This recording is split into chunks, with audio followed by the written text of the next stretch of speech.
right, welcome to episode 4 of the Gaming Lounge podcast. I'm your host Sebastian, and once again, I'm joined by Dory.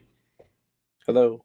All right, so today we have a very loaded show for news. There was a lot that happened this week, but before we talk about all that, we're going to talk about the Final Fantasy VII remake demo, and also the fact that we got the Metacritic scores for it. It is, I believe, the second highest highest rated Final Fantasy game of all time. The only game that's rated higher than it is Final Fantasy IX, which is well deserved, by the way. So this game sounds like it's an elite company. So you played the demo. How are you liking it? Yeah, so to be clear, I know we did talk about the demo before, but they had an update for those who don't know about the Junon region. I don't know if my experience was very representative of a lot of people's. I kind of went from point A to point B, and I didn't do a ton of exploring. But what I did explore looked very nice, very beautiful to explore, and looks very lovely, graphically speaking and performance-wise. So you basically come in, I think it's like chapter 2 or something like that. You're not far in the game, but you are far enough where you're like level 20 or something like that. And you come in and you walk just a little bit, fight some monsters, and it's an open area. I mean, you can go kind of wherever you want, but it's just a small chunk of Junon.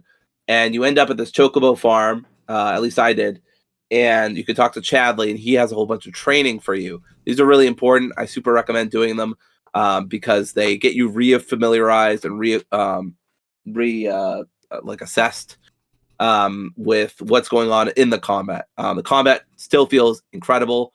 I loved the combat, when I played it in the first demo, but a lot of that story and Nibelheim stuff, and not necessarily bones, your meat and potatoes kind of combat stuff. This is very like combat heavy, including a boss at the end, which I'll talk about in a second. But anyway, you leave the Chocobo farm. You can kind of outfit your Chocobos, but you don't have the materials when you're in the demo, so it's kind of pointless to stick around. And after you're done with all the trainings from Chadley, he has a couple where you can do one by yourself or one with a given teammate. One is each teammate, so you just get a sense of like everybody's moves, including Red 13, which is great because he wasn't really in the first game, and some people like me might not really know what Red 13's whole thing is. So he's got this interesting mechanic. I didn't use it a ton, but it's called a vengeance meter or something like that. And basically what happens is you gain more ATB every time you guard correctly. So basically you get you can use special moves more and more if you guard correctly and basically punish. It's kind of like the Punisher mode for Cloud when he goes into counter mode. So it's kind of like that, but a little bit different, and really encourages, a lot of blocking and stuff like that. I didn't use it a ton, but he seems very powerful, and a lot of the reviews have said that as well. After that, you go out into the wild, you fight some people for basically the girl version of Chadley, including some mini bosses, which were fun, challenging, but fun. And then eventually you get to this small little portside town. You run into the world's greatest ninja. I won't say any spoilers, but you run into the world's greatest ninja. They are currently being attacked by a giant sea monster. This fucker sucked. It only took me 3 tries. I had to look up what its weakness was. I can't recommend and stress enough that don't be like me. Don't be stubborn and not use assess, and don't you got to take advantage of weaknesses. They're there for a reason. I'll give you guys a big hint. It's a fish, and its weakness is probably exactly what you think it is in terms of elemental type magic. So once I figured that out, I nailed it in one shot. After on my 3rd try. It also really helps to have Barret in that fight, so I recommend that. I was being stubborn. I didn't use Barret, but I recommend using Barret over Tifa. Some of the enemies are still a little wonky to hit when they're in the sky. It's a little easier with Cloud now because if you dodge and you try to hit an enemy, his sword will shoot out like magical waves. I don't know exactly what it is, but like magical waves of energy, and it will hit enemies in the sky. So it is a little easier to hit enemies now. Also, certain abilities of Cloud's and I believe of Tifa's also can hit enemies in the sky, but you have to build up ATB. And of course, Barret is long range and Aerith is long range, so they could both hit enemies in the sky either way. So it's been slightly bettered. Still not as good. I don't understand why these games don't have a fucking jump button, but whatever. So yeah, that was about my experience. Still great voice acting, graphics look, gorgeous. All the character models look lovely. I only spent an hour with it. I can't say like all the ins and outs of the demo. I really streamlined it. I didn't do a ton of side stuff. I wasn't even trying to get all objectives and optional fights. That's not for me personally. But I think it would be it lets you go back and do old battles over again and try to get certain objectives. And if you do more objectives, you get more experience and more points and stuff. Last thing I'll talk about is there are synergy attacks, which y'all probably heard of, but basically you'll have two teammates team up and just do this huge attack that does a lot of damage, and it doesn't cost ATB, crucially. And the more you level up your party, you can level up your party and not just your individual party members. The more you level up your party, the better these become, and the more of them you get. It's a really cool system. I'm very excited to explore it once the game comes out. But yeah, this demo was great. I found the boss kind of frustrating. It was a big difficulty spike out of nowhere, and I have heard at least from one review that there are others in the game besides that one. That doesn't surprise me. That's unfortunately a common thing in RPGs for some reason. But I think as long as you aren't like me and use assess and hone in on enemy weaknesses and stuff like that, I think you'll be fine. Demo was great. I had a really good time. I'm very excited for it. I think it's coming out in 4 days or something like that. I'm on February vacation. It's the perfect time for me to just sink a lot of time into Final Fantasy. My partner will not be seeing me for a while. Awesome. So, and also, as we mentioned before, we got the reviews for Final Fantasy VII Rebirth. It got a 92 on Metacritic, which, like I said, is the second highest rated Final Fantasy game of all time. So this game is a legitimate Game of the Year contender. It's Absolutely probably going to be in the top 6. I think that's a safe bet. The original game was as well. The first game was in the top 6 Game of the Year awards. So I think this thing, I think it's pretty much a shoo-in, honestly. I agree. Especially since it got a lot of hype from the Game Awards as well. Absolutely, it got a 9 from IGN, 10 from Gaming Bolt. There were some other reviews. There's some reviews that were non-scored, sites like Polygon and stuff like that. They're a little more critical about a few things. Definitely one thing I've seen, and I knew this was going to happen because Nomura is, kind of the game direction. But there's definitely some controversy about the writing towards the end of the game and how the game wraps up and stuff like that. So I'm very interested to see what happens there. I don't know anything about how the game ends. I don't even know how the fucking original game ends. So I'm very interested. Notoriously, though, all Final Fantasy games ends happily. So I'm sure whatever happens, everyone will be smiling in a field of flowers with a very tall man with a big sword right behind them. That's 100% sarcasm, by the way. Yes. By the way, yes. Yeah. I have an idea how it's gonna end, but I'm not sure. I'm also interested in how it's gonna end because even though I have an idea, I didn't know how the Final Fantasy VII remake was gonna end, and so, who knows? Like they changed the whole story already. The fact that they have Zack in the game already changes everything. So the whole thing wasn't Barrett supposed to die in the first game? Well, Barrett. You mean the original or the first? Yeah, no, remake? In the first remake, wasn't that a riff on him supposedly? Wasn't he supposed to die in that late fight with Jenova and Sephiroth, or no? Well, in the original game, he survived. So what happens is, like I said, Sephiroth is aware how he died in the original game, and he knows. So he is changing all the events of the game, and those little specter ghost things that keep popping up. Right. They fix the timeline. So that's why when Barrick dies in the first game, he gets resurrected by the ghost because he's not supposed to die there. He's not supposed to die there, right? It's very meta, yeah. It's very, of course. All right, I was just a little confused about who was fixing and who was not fixing. Yeah. But cool. I'm very much looking forward to this, and I should mention, of course, the music was very lovely all throughout.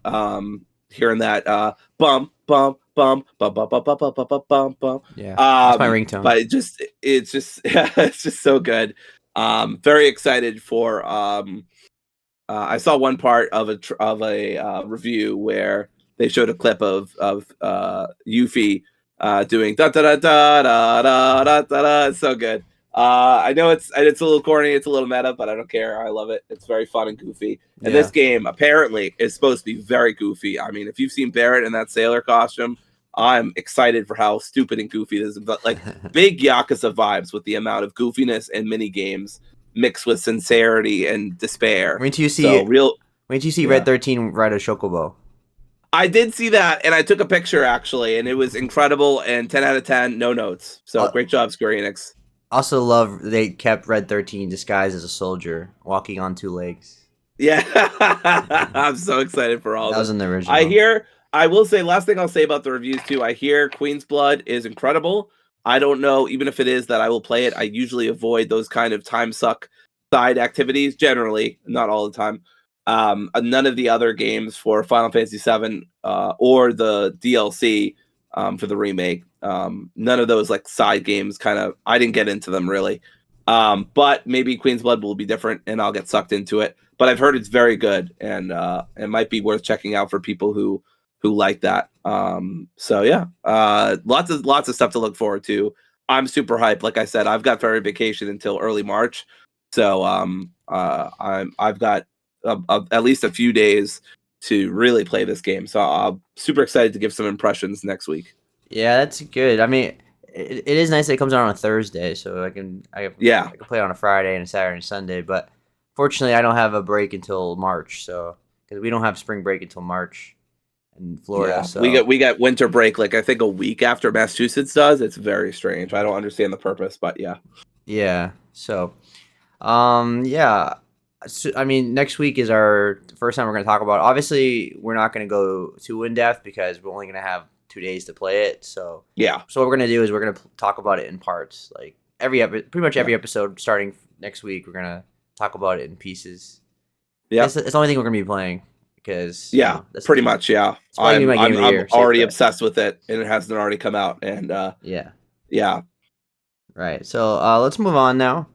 To talk about my spotlight for this week is Cat Quest 2. If you don't know what Cat Quest is, it's I don't want to say it's a popular indie series, but it definitely has an audience where people really love these games. The third one's coming out soon. I was at the State of Play a couple State of Plays ago, so I'm excited for the third game. I platinumed the first and second game, so I'm talking about the second one this time. It's a really cute dungeon crawler where you play as a cat.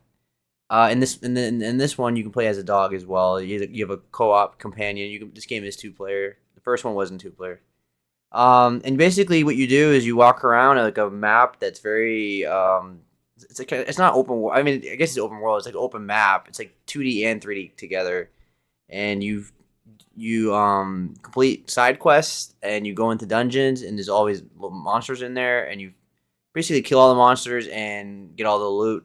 Open up all the treasure chests for each dungeon. It's only a 7 to 8 hour platinum. So the Cat Quest games are very, very chill, not too difficult. Pretty short. Like I said, it feels overwhelming if you look at the numbers. Oh yeah, I have to complete like 60. Was it 100? No, 73 dungeons. But it's like the dungeons are very fast, so it's not too bad. It's like I said, I got the platinum in like 7-8 hours. So it's a total blast. You can do mix them between magic and physical attacks. You can have use an axe, sword, or you can use a fire attack or put spikes on the ground, anything like that. And that's pretty much the whole game. The writing's really cute and really funny. A lot of puns. It's just a charming little indie game. I totally recommend it. It's always on sale. When it is, it's always like $5. Like I said, the third game's coming out. I'm really excited about it. Dory, have you ever heard of this series before? I had absolutely no idea. I had to look it up. Apparently, it's an action RPG according to Wikipedia. It is. Looks very cutesy. Mm-hmm. And I'm glad cats and dogs have finally put aside their differences. Mm-hmm. Not since the great CGI movie Cats vs. Dogs has there ever been such a unification of dogs and cats in one media. But in all seriousness, I don't know anything about this game. I'm not usually in dungeon crawlers, but I respect the genre, of course, and it looks cutesy, which I always appreciate because there's definitely more than enough brooding in video games at times. Yeah, like one of the best parts of this both games is especially this one is you can have collect a lot of armor and they are all different from each other. You can have all different builds and like Dory said, it's an action RPG. So it's like baby's first RPG. Like I would say, like if I was introducing if I had a kid and I was introducing him to like Dungeon Crawler, I wouldn't introduce him to Diablo at like 6 years old, but I would. This would be a nice introduction to that kind of genre. Um, I would totally recommend it, Dory, if you ever get a chance to play them, or at least play the third one when it comes out. They're really, like I said, if the third game is anything like the first two, it's like I said, it should be a short 5 to 8 hour experience, and you'll have a blast playing it. And it's very cute, and you'll laugh at some of the jokes, and it's worth playing. I think, especially I played it on my Portal. It was a perfect like handheld game. So if you have a Steam Deck or something, you can play it on Steam. That's a great way to play it as well. Like it's a really nice handheld game. I wonder if it's on Switch, probably. But yeah. So that's my spotlight. Really fun game. I totally recommend. It's PS4 only. So yeah. All right, let's move on to some news now. All right, so the very first thing we're going to talk about is the fact that the little devil inside is confirmed to be alive. Apparently, they were having issues like on Patreon. No, it was not Patreon. It was wherever it was. It was like Kickstarter. Yeah. That's what it was. Kickstarter basically they said there was like differences in opinions, and that's why it got delayed. So, yep, we got like a whole like 6 minutes of gameplay, of new gameplay. We got to see our character explore the way I can explain it is like it's a top down view of a map, and he's like riding a train, and then you see him walking to like different spots, and then when you walk towards like I don't know a spot like something in the forest, you hit the X button, and then it takes you down to like a platformer looking fixed camera angle kind of gameplay. Like it mixes different camera angles up, and then it also showed us different clothes that the character can wear. There's a lot of variety that he can wear. Like there was one part where he's like with a bunch of sheep, and he's disguised as a sheep. And then there's a monster in the background. He's disguising himself as a sheep, and then he shoots the monster from a distance. Then he's fighting a bunch of guys, and it looks like I don't know how to explain the combat though. The combat's kind of like I don't know how to describe it either. Like Death's Door. You fights a huge bird at one point. It's kind of tough to describe. I think a mix of different genres. Yeah, it looks like a third person. I don't know, third person. Third person action. I don't know. It definitely third person action. Dark Souls or some shit. Third person action RPG maybe. I don't know. We don't know if there's any RPG elements, but only RPG element. I mean, it's not like RPG, but there's just the different clothes you can wear. But there's no. I didn't see any stats or anything. Right. So yeah, maybe not RPG. It definitely action. Looks just basic action. Yeah. But it looks like I mean, looks like a blast. It looks cool, and I like the graphics. The graphics are very unique. It involves trains, so that's a plus for me. Mm-hmm. Lots of trains here. I don't know exactly what's going on or what's supposed to be going on, but I guess we'll find out eventually. ? The trouble is that this game has been supposedly coming out for like 10 years now, so we'll see. But I mean, then again, Skull and Bones just came out to really bad reviews. So we'll see what happens and if this ends up being a winner. Yeah, it does seem like there are some disagreements. I think they scaled back the team a little bit or something. They said it started with two brothers and bloomed into a group, and that team has come and gone, and different directions have come and gone and stuff like that. But they're saying now that they feel stronger than ever, and that they'll be talking to people publishing soon. So I guess that stuff with Sony fell through. I don't know. It sounds like that. The other trouble is that the development team, I don't think English is their first language, so the whole post kind of reads awkwardly. But I could be wrong about that. But yeah, the saga of this game continues. I don't know when the hell it'll end, but hopefully eventually this game can come out and we can be able to talk about it more. It's funny because I was just talking about this game, I think a couple episodes ago, or maybe even last episode. Like, remember Devil Inside? Yeah. And here it is. So Little Devil Inside. Well, Hopefully something happens. well, I have some information in front of me. I mean, first of all, you play as a character named Billy. He's a swordsman. He gets employed by a research team, led by a college professor named Vincent and his colleague Dr. Oliver, and they ask him to travel the world to search for supernatural or like unusual incidents. And basically, the ultimate objective is to assemble an encyclopedia of all the phenomenal existence. So that's what Billy's job is. That's why he's exploring, and it takes place in 19th. So it's like 19th century Victorian setting as well. Okay, so Bloodborne plus Pokemon plus Yeah. Supernatural. Got it. Right. And apparently it has roguelike gameplay elements, so Oh, that's interesting. if the character dies, he doesn't get resurrected. The player takes a subsequent character to the same location in order to recover any lost equipment. So you go back to your body. So that's kind of Souls like when you die. And then it has cooperative multiplayer, That's weird. I would not have guessed that. where more than one Okay. player participates in the same mission. And Oh, so kind of like co-op, like in Dark Souls.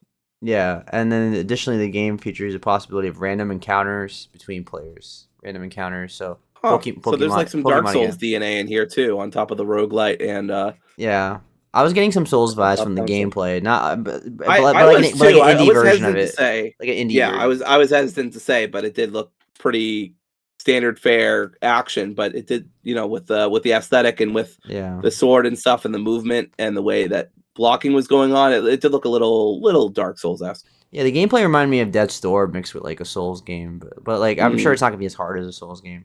No. Yeah. But you heard it here first. The Dark Souls of indie games, everybody. So that's our tagline. That's what we're going with. I Journalism is back, everybody. Games journalism is back. It's funny how we have to dodge that like saying now because I feel like everybody says, "Oh, it's like Dark Souls." Like It's like Dark Souls. It could be a kind of a lazy like view, but Yeah, for sure. But this game's like really hard to describe because it's like It has a lot going on. It's not just like it has some Dark Souls elements, has some roguelite elements, it has some trains elements. I don't know what the hell's going on with this thing. Yeah, because it's described as an action. Well, yeah, it's not an RPG. It's an action adventure game. Action adventure. That makes sense. Yeah, I mean, you literally are going on an adventure, so that checks out. Yeah, like he has swords, shield, guns, grappling hooks, bombs. Oh, guns. Interesting. So Okay. Cool. So it feels more like if anything, it's like a Zelda game.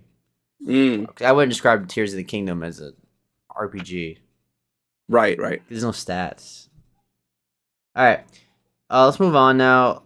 Let's talk about Borderlands really quick. I'm not gonna go too deep into this. So we got a trailer for the new movie.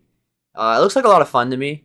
It has Kate Blanchett as the main character. And has Jamie Lee Curtis, Jack Black, Kevin Hart. So it has a lot of huge actors in this movie. Yeah, those are some good names. Yeah. So Kate Blanchett is playing Lilith, which is Yes. the most iconic character in Borderlands, the lady with the red hair. She's she's a bounty hunter, and they're on the planet, Pandora. They're vault hunters, Yep. and that's basically the whole concept of Borderlands. You go vault hunting, you shoot monsters and crazy people in the world, and the guys that wear the masks and everything. Yeah, That's basically what this whole movie is them going on an adventure. Jack Black is playing the little claptrap. Claptrap. Yep. Yep. Everyone's favorite. Yep. And Kevin Hart's playing Roland, and what's her name? Ariana Greenblatt. She's playing Tiny Tina. Yep, I did see that. Yep. Yep. And It's kind of wild. She was in. I saw a compilation of some recent films she was in, and one of her first appearances was I think Infinity War. It feels like a million years ago now. Yeah. So I mean, it looks like a Borderlands. It looks very accurate to Borderlands. It looks like a fun movie. I Yeah, mean, it's what it should be. A goofy, silly, over the top movie. yeah. Um, I'm it's not. Seb and I were talking about this. I'm not super invested in Borderlands as a franchise anymore. Although I did love Tales from the Borderlands. Had a lot of fun with that. I think Borderlands 2 is a great game. Um, but as a series, as an entity, Borderlands doesn't do much for me anymore. That style of humor and just Gearbox in general, I'm not a huge fan of. But I mean, I hope this is fun. I hope it's another goofy, good video game adaptation. Kate Blanchett's awesome. I like Jack Black. So those are some good names to be involved. So hopefully we keep up against that curse of bad video game movies because we've been did pretty well in the past few years. I mean, I'm not saying we're batting 100 or whatever, but we're doing well. Seb, did I get that right? Batting 100? Is that a good thing? if you're batting 100, that means you're perfect. Excellent. Great. That'd be insane if you did that in real life. I know, right? But we're definitely not batting 100. But I feel like the video game movies definitely have been doing better than they used to do. I mean, people actually put in effort. The people involved actually care about the games. I did see some. I didn't look at the trailer because again, not very invested. But I did see some photos and stuff like that of Kate Blanchett and some of the other cast. They look pretty good. So yeah, like I said, I hope it's successful. Just pretty much like for anything. Yeah, I mean, goofy action movies for life. Yeah, it's directed by Eli Roth, who's directed Cabin Fever and the Hostel movie. Right, the Hostel movies. Didn't he just come out with Thanksgiving Yeah. as well? Hmm. Yeah, I like Thanksgiving, so there you go. Maybe if it gets good reviews, Kim and I will go see it. I don't know. Yeah, at the very worst, I'll watch it on a streaming service or something. Right. Um, it like I said, it looks really fun. I'm not a huge Borderlands fan. I played 2. I beat 3. I beat Tiny Tina's Wonderland. I'm just not a big fan of Randy Pitchford, so Right. I don't have anything against Gearbox. It's more about Randy more than anything else. Well, yeah, I should have clarified. It's a Randy thing, not a Gearbox thing. I just couldn't remember that hack's name.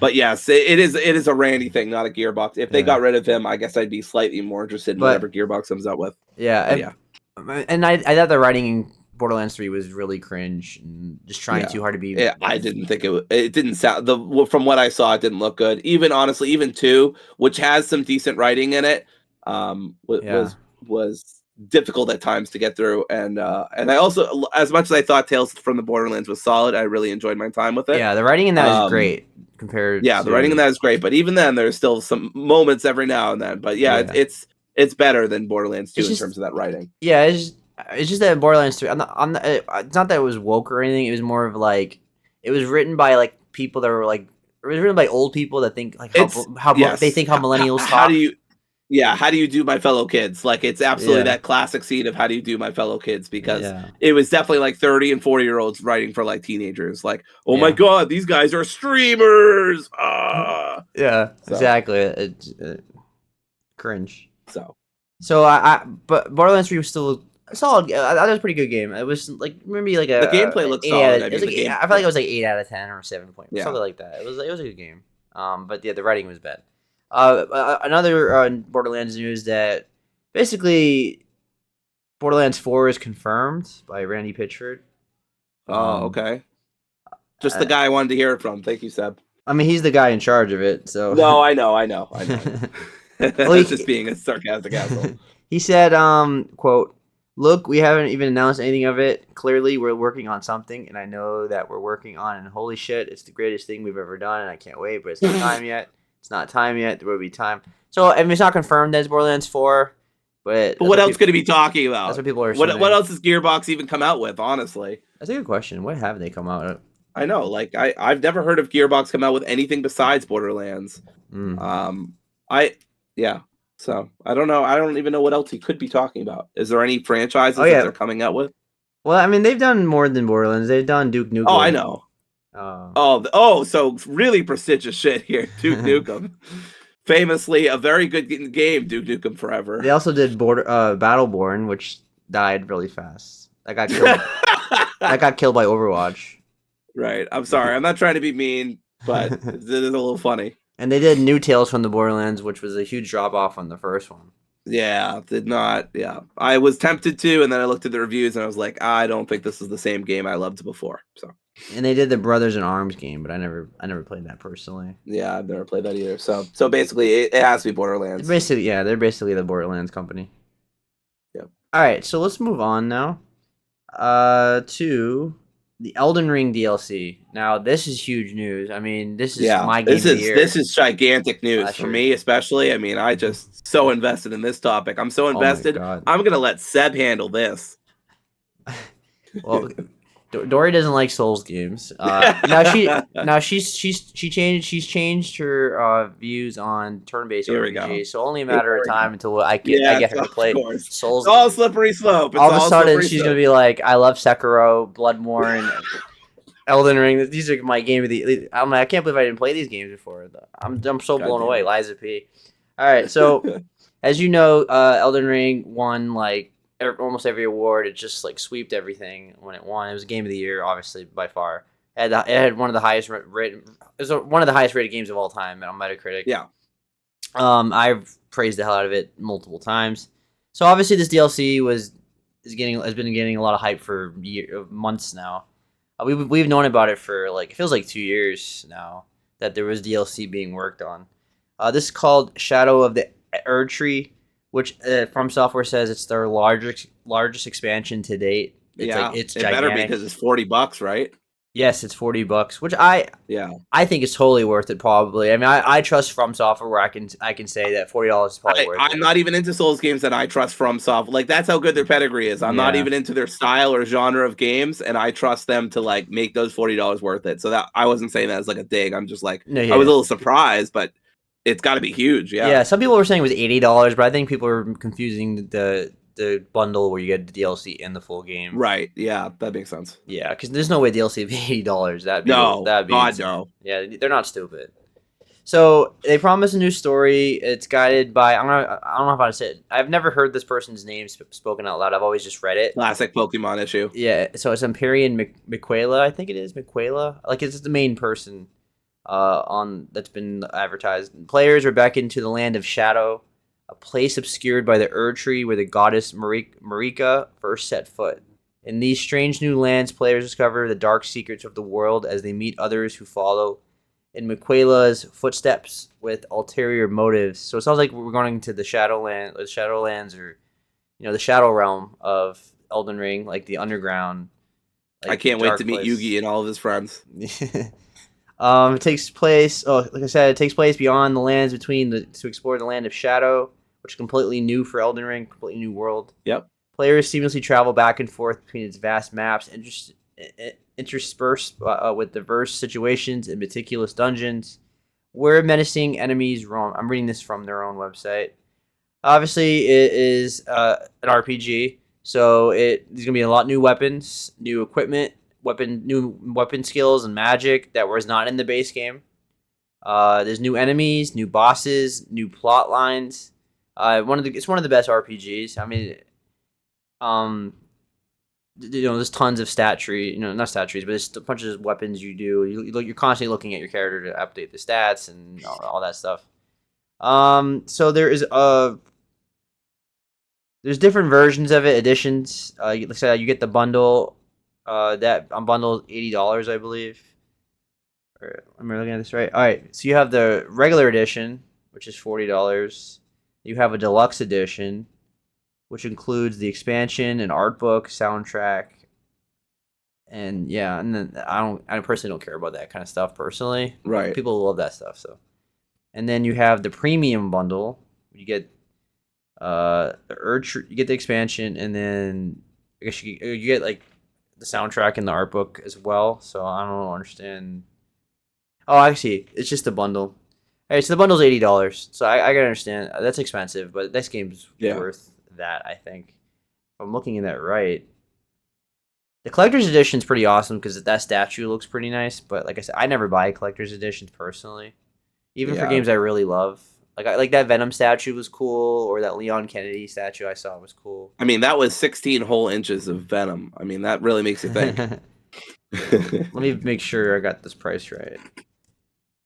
So, I mean, I know you don't have any interest in it, but did you watch the trailer at all? I didn't watch the trailer. I know people were hyped about it. I follow Xbox or outside Xbox, and they're super into it.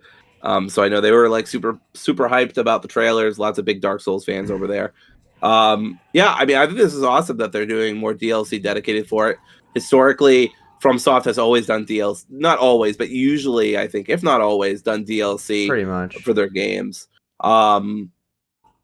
They're probably never touching Bloodborne again at this rate. But the cry of millions of fans for 60 FPS / remake may never be heard. Miyazaki did address Bloodborne this week. He didn't. All he said was that he's happy that people are interested in it.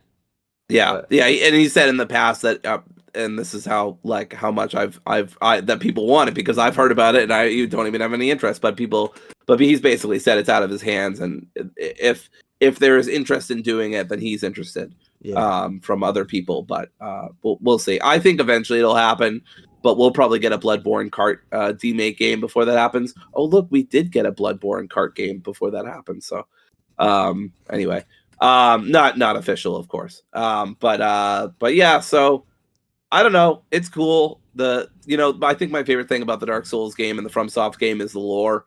I have a big soft spot for like really, really like complicated lore. You wouldn't even know that, given the fact that I love Kingdom Hearts and Metal Gear Solid. There's probably some other game too that I love that has really overly complicated lore. But so I love that stuff. Finding a lot of environmental storytelling and stuff like that. That's the stuff I really like. One of my favorite James Stephanie Sterling videos is about how the politics of Dark Souls, and how there's a lot of like really interesting ideas and discussions of power and what it does to people and corruption and stuff like that. So anyway, that's just the stuff I find interesting about Dark Souls. But I mean, I also am low-key obsessed with the Saw franchise just for its ridiculous twists and turns, and don't really care about the traps or the gore, which is like 95% of the point of those films. So yeah, I don't have a lot to say here, but I'm glad that it's coming out and that people are stoked for it. Is it coming out this year or next year? it comes out this year on June 21st. Oh, great! Yeah, so another reason to stack up this year a little bit more. So Yeah, cool. the same week as my birthday, so happy birthday to me. Happy birthday to Seb! There you go. Yeah, so like I said, I'm just confirming the price. It was the digital deluxe edition is $80 for both. Oh, okay. The bundle, yeah. But the regular DLC, like standard version, is $40. Like I said, it's worth the price. And yeah, June 21st, 2024 is when it comes out. So I'm excited. I'm super excited. Great. That's a great date. I think right in the middle of the summer. Usually Yep. nothing comes out in the June. It's usually E3 or Summer Game Fest time. So Yeah. it's a beautiful time. Yeah. So I can, and I'm off at that time because I'm off all summer and I'm a teacher. So Yeah. I can just put 50 hours of this DLC. I'm sure. So yeah, this is. I can't include DLC in my top 10 list, I guess, but it would be probably. We can safe. still do honorable mentions, maybe. Yeah, I want to mention it at least because it deserves a mention. Yeah, I think it. Yeah, sure. It's All right. $40. That's a hell of a deal. DLC. absolutely. So yeah, I'm excited. I imagine most people are. Dory's not. So Sorry, guys. shun her. Sean the non-believer. Well, I'll get her to play Souls games eventually. Before you know, it should be like she'll have like all the Souls games. I'll be coming in every episode with a big shirt, with a big like white T-shirt that Praise says the like 60 FPS Bloodborne. Like, where is it? You know, you holding up signs. Get good. It'll be the next like Where's Mother 3 Yeah. kind of thing movement. Get good. Judge. We're gonna judge people for being bad at games. Praise the sun. Praise the sun, I know yeah. that one. I know that one. Yep. All right. So next a topic I want to talk about is we finally got confirmation about the 4 Xbox games coming to all the platforms. It was in the Nintendo Direct, which we're going to talk about next. Some of them, but what we already said last week. But now it's officially confirmed by Xbox themselves. I mean, it just confirms that we're the best journalists in the business, and we're always Absolutely. right. You should always listen to us. So, I mean, that's just what that proves. Even though I get all my information from Twitter, but who needs to know that? All right. Right. So the 4 games confirmed, as we said last week: Pentiment, Hi-Fi Rush, Grounded, and Sea of Thieves. I already bought 2 out of the 4. I bought Pentiment today. I'm gonna play that. I'm gonna get platinum it because the platinum is very obtainable. Now that there's an actual guide where I can follow it, because when I played it myself, I did a blind playthrough, so I'm not cheating myself out of a great game because I already played it and beat it on a blind playthrough. So now I can follow a guide and get a platinum. $20 on PlayStation, by the way. Wow, great price. Yes, absolutely worth it. It's not going to appeal to most gamers, but for the people that have played it, which is Dory and I, we both beat it. Both in our top 10 game. You know what? I want to talk about it here because I probably won't remember during the Nintendo Direct. Fucking it got shunned during that Direct. Like I was unhappy with how they displayed Pentiment. Pentiment is one of the best games, probably the best game that they showed on that Direct that's already out and available to play. Yeah. The fact that it didn't get anything more than like a clip show was a little, I don't know, seemed a little unnecessary to me. I mean, I it's not like a huge deal. I'm not like a fangirl like coming at Nintendo or whatever, but it did seem like a little underplayed because Pentiment's an awesome game. It was in my top 10. I loved the heck out of it. I think anybody who loves that kind of, historical, philosophical game that's, a lot of walking and talking, I think they're going to adore it as well. Like Seb said, not going to be for a lot of people, but don't sleep on Pentiment. It is an awesome game, especially for $20. That is an awesome price. So I can't recommend it enough based on that price as well. I agree. I mean, Obsidian is known for their writing. That's the best thing they do. Yes. They're one of the best in the business when it comes to writing. That's what Pentiment is. It's a very slow game, very just narrative, text-based game where you walk around and you solve a murder mystery, and you find you get stuck in you get like caught up in like corruption and all that stuff. So it's really interesting. It's one of the best stories. Do not sleep on that game. Also, we got confirmed the Hi-Fi Rush was coming to PlayStation. We talked about that for the last 2 weeks. It was about the shirt got leaked, and then it got leaked this week before we got an announcement. Like it was like in Spanish, the date. Yeah. And then the Xbox confirmed it. It's coming out on March 19th on PlayStation, and just on PlayStation, not on Switch. And you can buy it now as of this recording. I bought it. It's on sale right now. It's $30, I think. I got it for it's on sale for like 25, 26. Ooh, which is a steal. That's a good deal for this game. Obviously, to me, it was my favorite. It was my favorite Xbox game of last year, as I said on the other podcast. I would agree with that. So like, it was a fantastic game. Super colorful, super memorable characters. Fun gameplay, like music. I love the soundtrack in that game. It wasn't punishing. Like you didn't have to be totally in sync with the music. It was very accessible, I thought. Yeah. And only complaint I had about the game was just the fact that it forces you into some quick time events and like some pairing moments where it got really tedious and overly challenged in some parts, and so they kind of ruined the flow of the fight. But other than that, don't sleep on this game as well. This game is fantastic. Agreed. Yep. Gotta agree with everything Seb just said. It's a great story, great, lovely characters. It's a real good throwback to the hack and slash games of the PS2 era.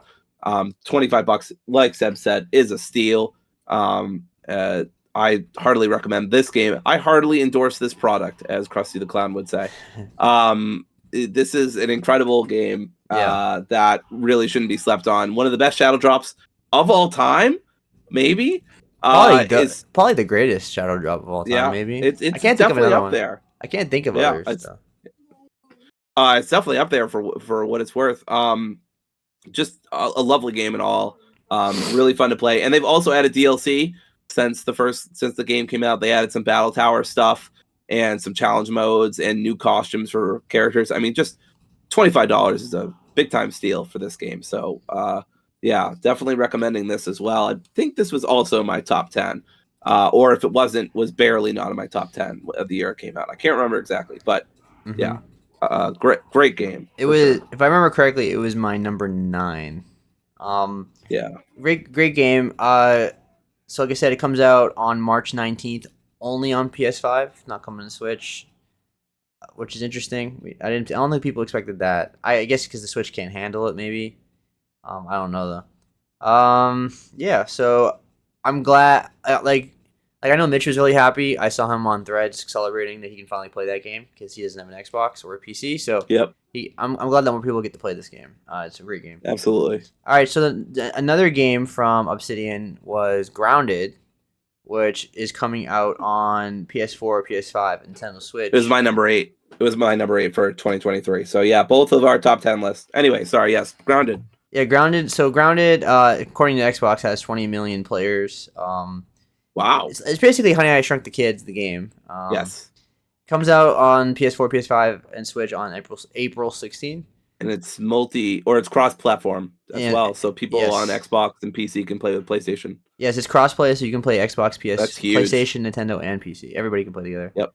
Everybody can play together. That's awesome. Huge for that game for sure. Personally, for me, it is awesome. But personally, for me, I've played it on Game Pass. I played it on PC. It's not for me. I'm not big into survival games. I'm not either. This isn't for me either. A lot of resource management. But Kim's brother is like super into this game, so there's definitely an audience for it, but it ain't me or Seb, unfortunately. Yeah, but it looks great, and I loved Honey Shrunk the Kids. So yeah. Maybe I'll be in the mood for it when it comes out. Maybe I'll check it. Like maybe I'll convince myself to buy it or something. But this is probably the one I'm not going to buy out of the 3. Yeah, I mean out of the 4. Out of the 4. Yeah. But it is cool. Like I said, it is Honey I Shrunk the Kids the game. Just be careful if you have arachnophobia. But I mean, there's a setting you can turn it off. But yeah, this game is actually kind of scary. If you're scared of like bugs and insects, like because they get right in your face, and like it can be a little scary. But there's some jump scares with the spiders and stuff. Didn't scare me, but I can see people being terrified of this game. Yeah, for sure.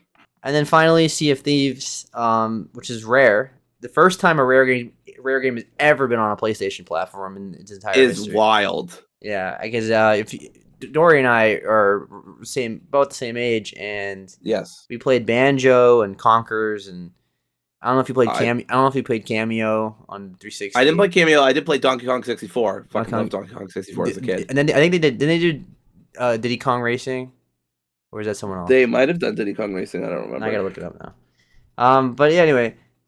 That's crazy to think about.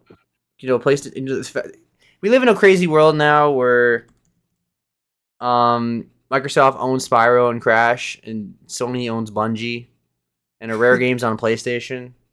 Yeah, everything's topsy-turvy. I don't know if I like it.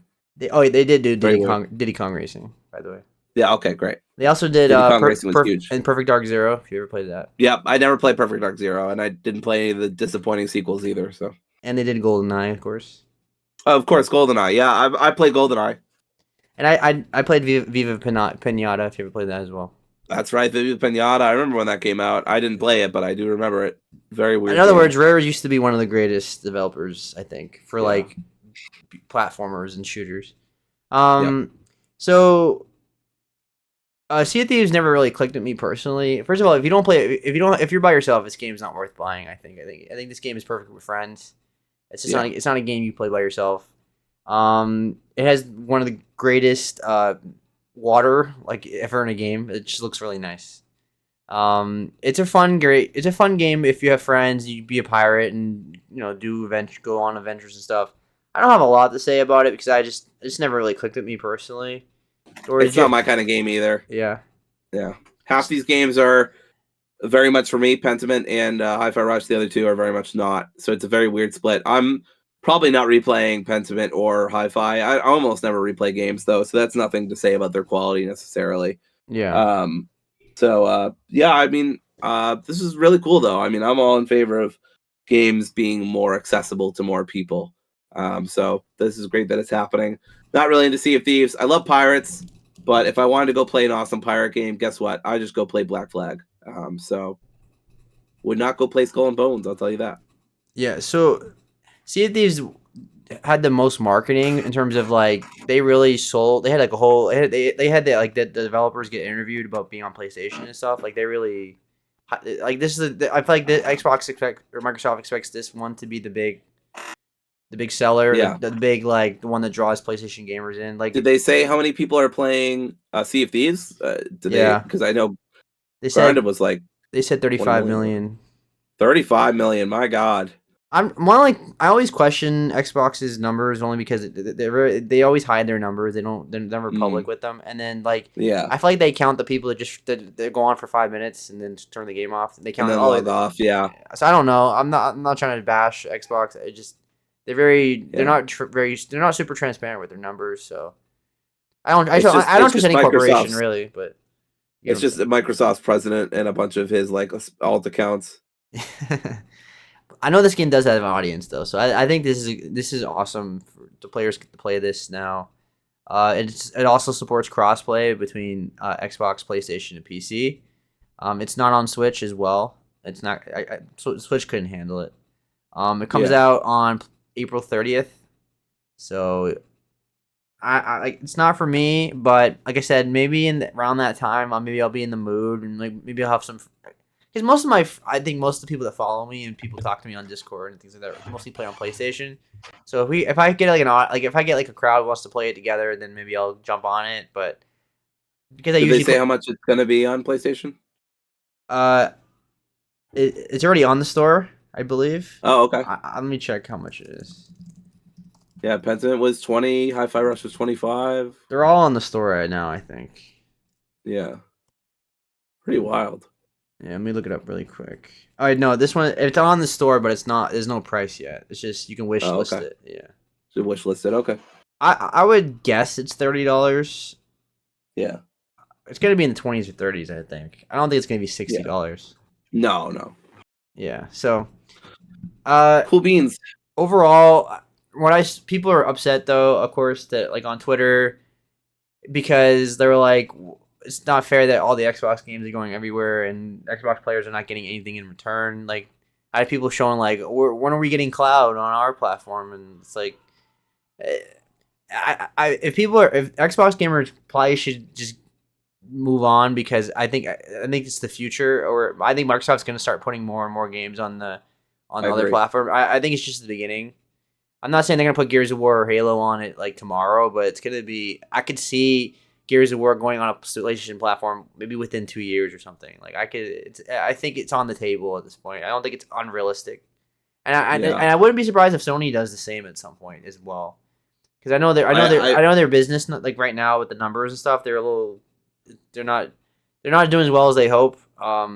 If you I follow mean, the I think news, honestly, Sony had unrealistic expectations for itself in the midst of a pandemic and a chip shortage, but that's, corporations do be corporating. So and it was not even just unrealistic standards. yeah, it's not even just that. The fact that PlayStation's they're not happy with even internally with their numbers in terms of like. Right. I did see something about that. I guess So, that's fair. so don't be surprised if Sony puts their games on. I mean, obviously, Helldivers 2 was a huge hit on PC. Yes. So people are expecting their games to be day and date with PC. I can see that in the future, Defending democracy is important. What can I tell you, Seb? but that's only been multiplayer. We have not gotten single player games day to date on PC Right. yet. So who knows? But it seems Is like like go Day ahead. of the Ronin like the big single player game of the year? Or at least one of them for Sony? Feels like You it. mean Rise of the Ronin?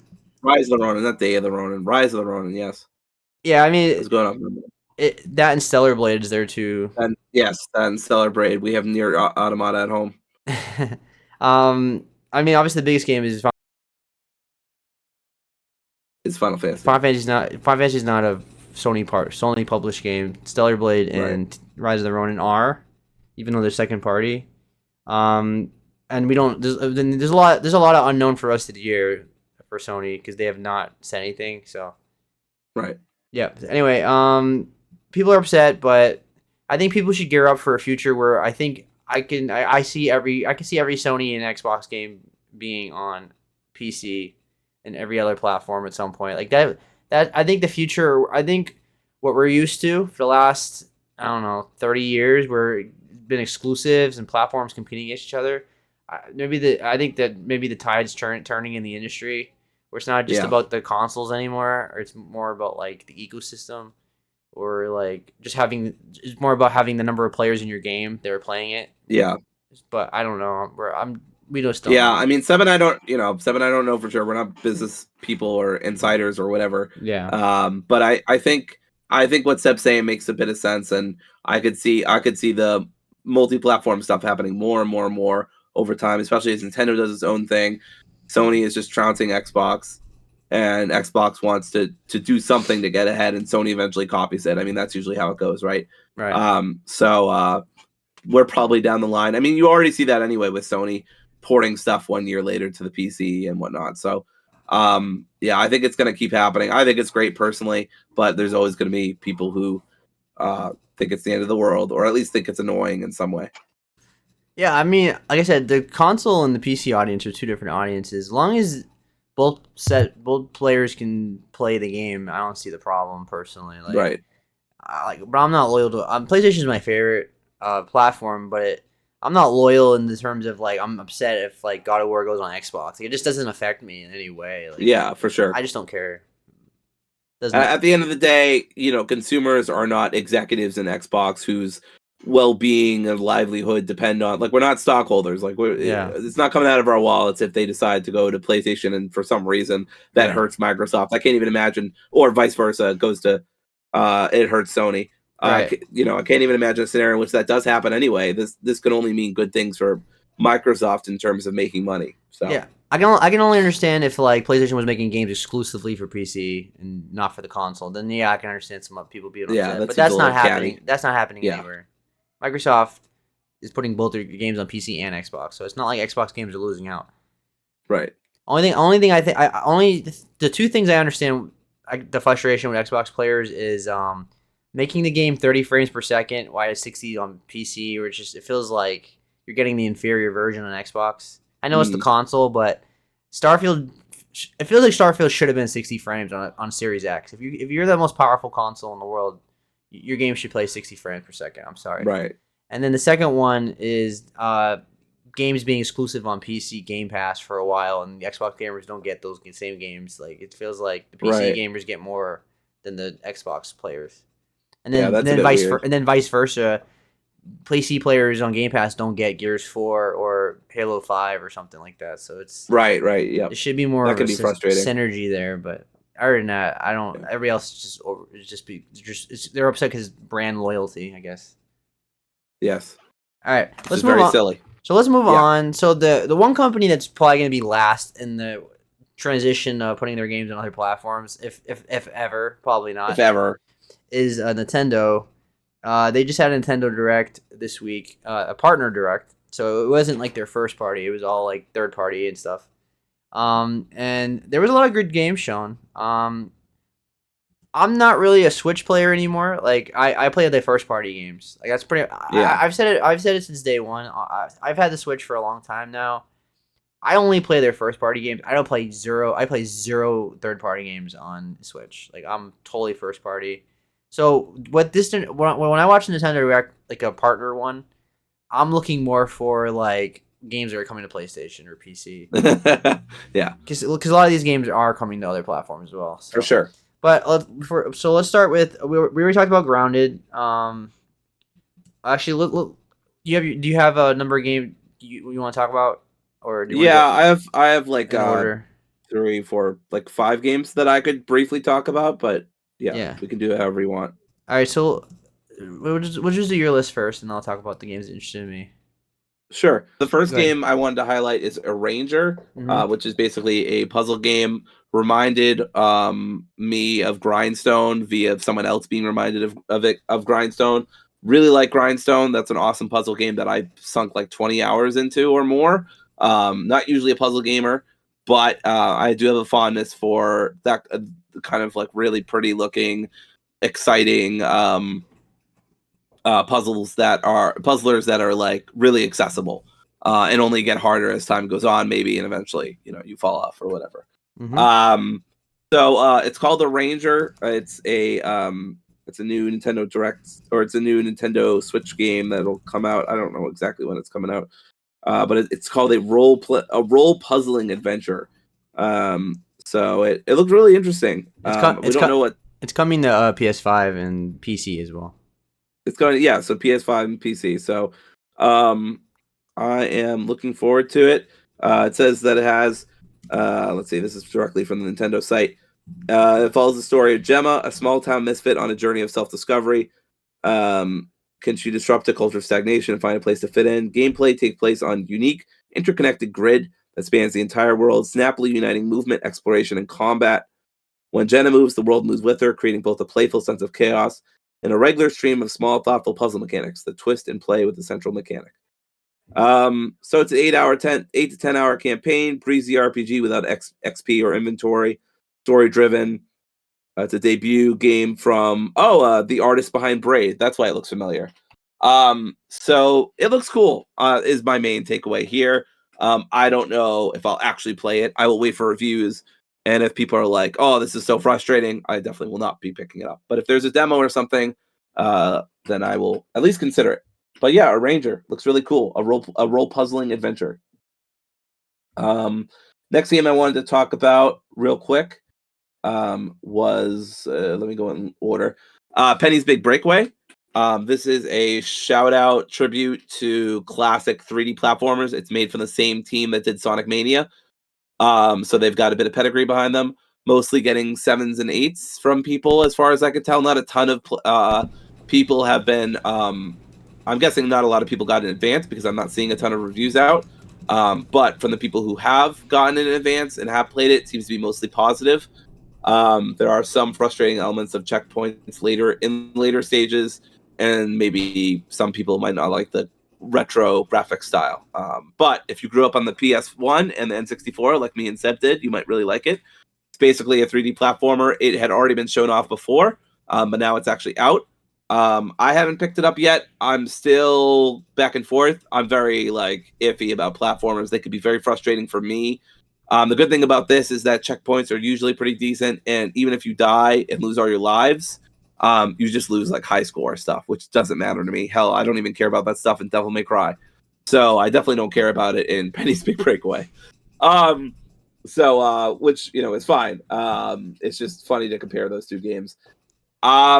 Yeah, so this looks like a fun game. I don't know if I'll pick it up or not, but it did catch my eye once again, and I'm going to look at more reviews and consider it. I think it's $20 or $30, something like that.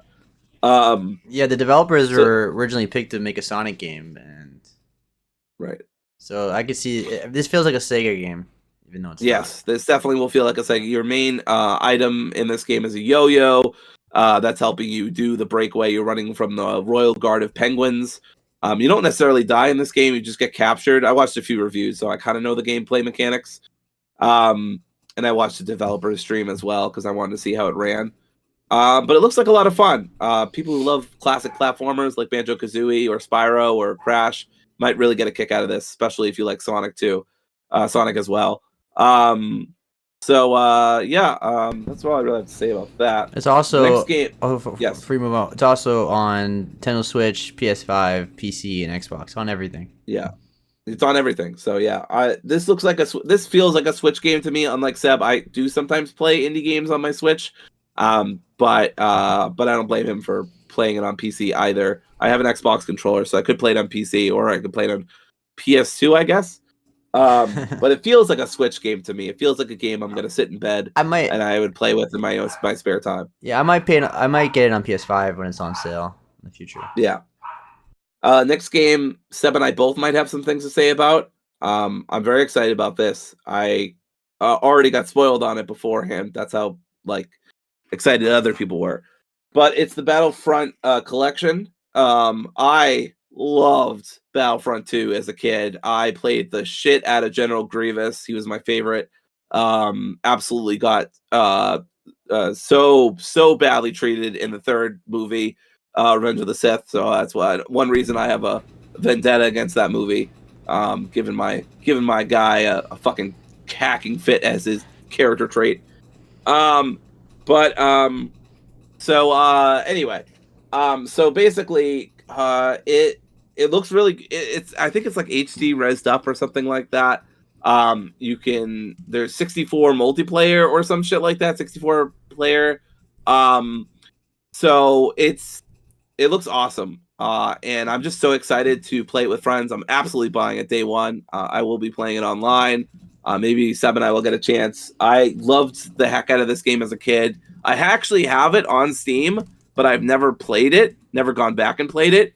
So, and I think you actually get a discount too if you have the original collection. and you get this new one, you get some kind of like 25% off or something.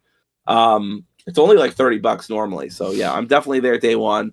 It's a bundle. You get 1 and 2. I'm just gonna play 2 probably. I never played 1. But yeah, Battlefront 2. Seb, I don't know if you want to talk about this, but it looks very exciting. Of course I do.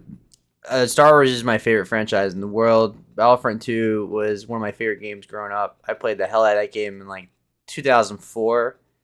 I have more history with the second one than the first one. The second one I played the hell out of on PC. My friends and I were really into Star Wars. We played Battlefront 2 like all the time. I probably put maybe 200 hours in that game on multiplayer. That game was so addicting to play online. I was like in middle school. I was my student's age actually when I played it. Like 6th grade we're talking, I think. It really hype. I did not expect to see this. As much I had fun with the second Battlefront game, like the newer one, but it didn't come close to this one. This one was just such a classic. So we are getting the new modes. That like we're getting Kit Fisto, and yes, we get some of the DLC and stuff like that. And yeah. Yep. So that's cool. We get bonus stages, but like bonus maps that we didn't get before as well. Like as Dory mentioned, they do have a 64-player online. That's gonna be hype. I play online. It is. I mean, you can also play these games online too. Like, of course, like, but excuse me, solo. You can play it solo. Like, you can have a lot of fun just playing against bots and stuff too. I've done that a lot. I'm really hyped for this. I believe it. Let me check the price. Last I checked on PlayStation Store, it was on sale, and it's $35, which it's worth it for me personally. It's on sale right now though. If you buy it digitally, I think everywhere, it is like $30. Like it's like $5 off. Let's see. Yeah. So you thinking about getting it day one? Yeah, absolutely. All right. So.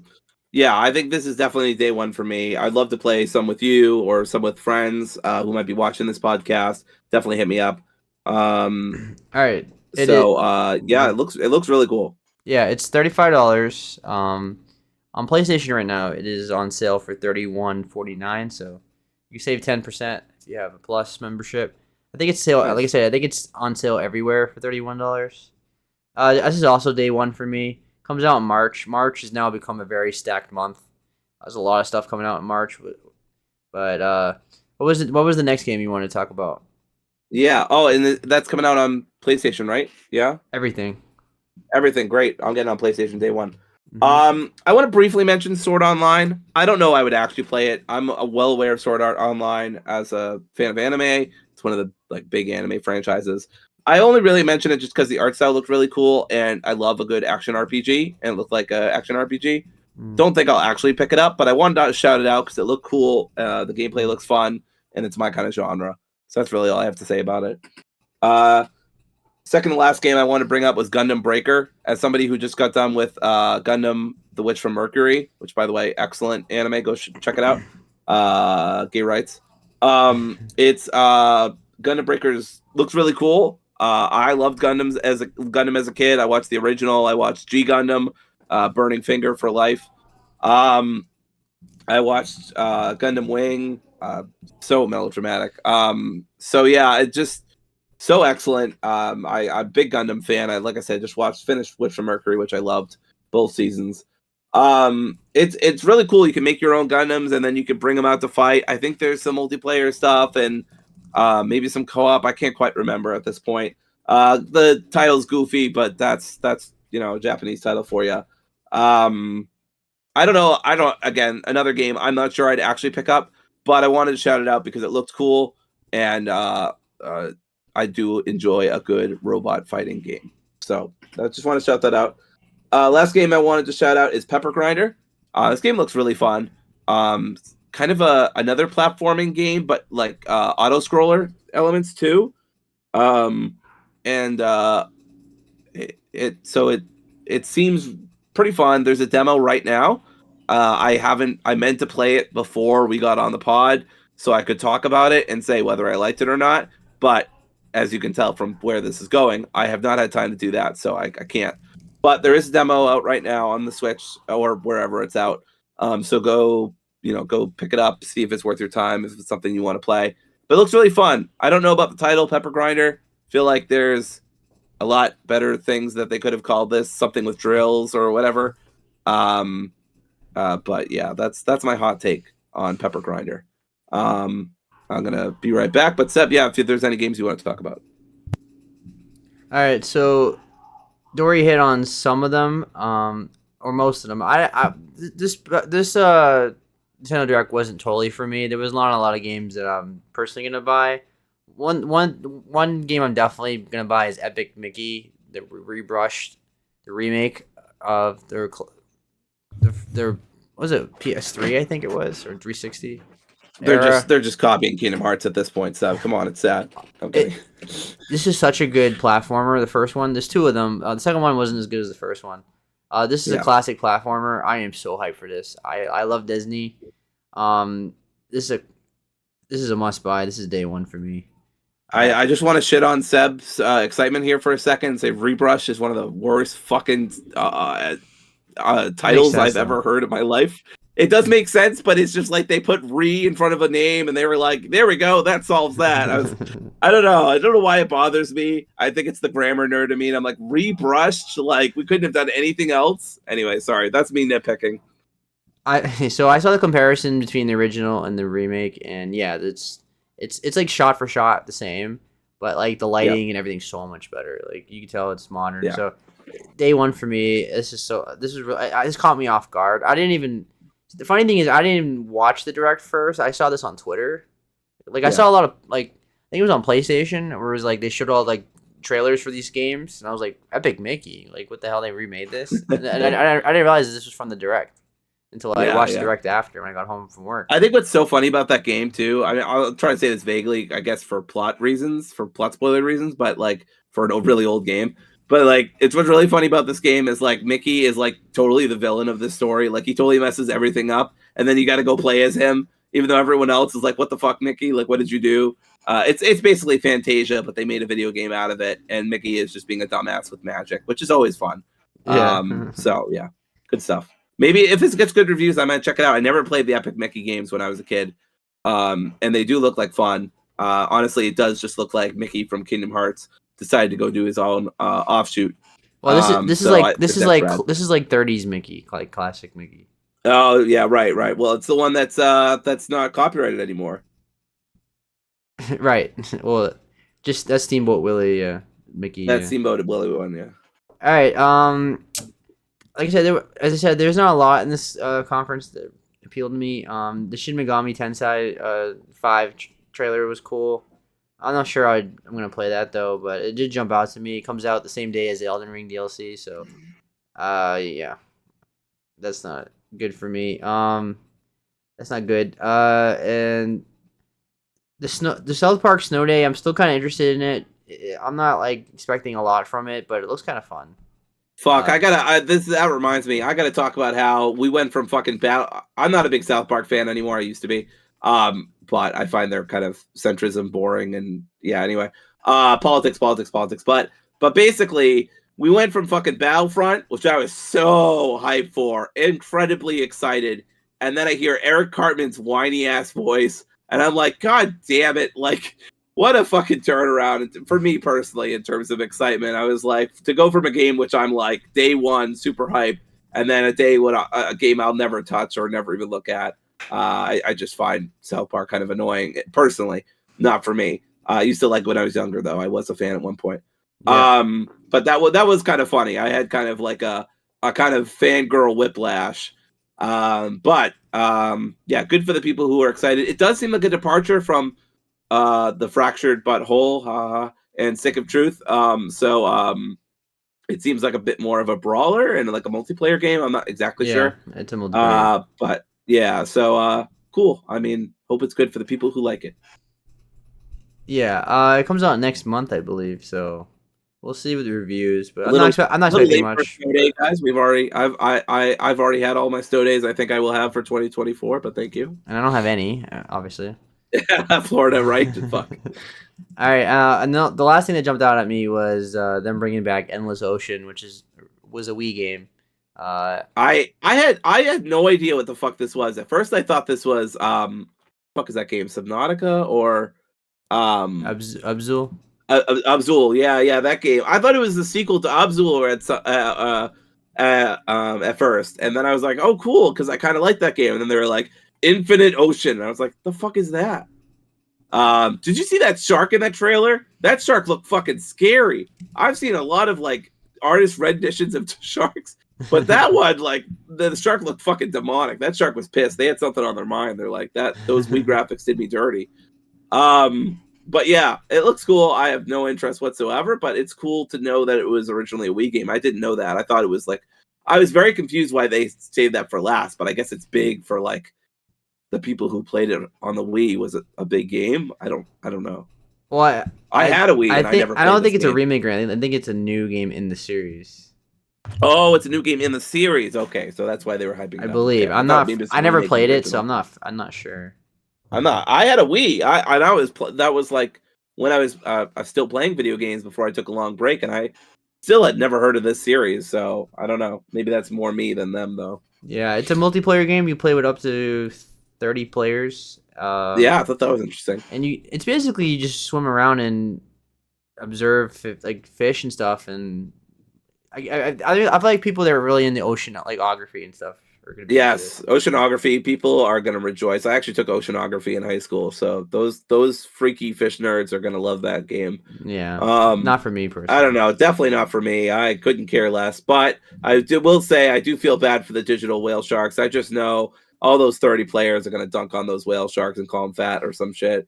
It's just it's not gonna be good. Yeah, like overall, this show really didn't do anything for me. It was okay. Yeah.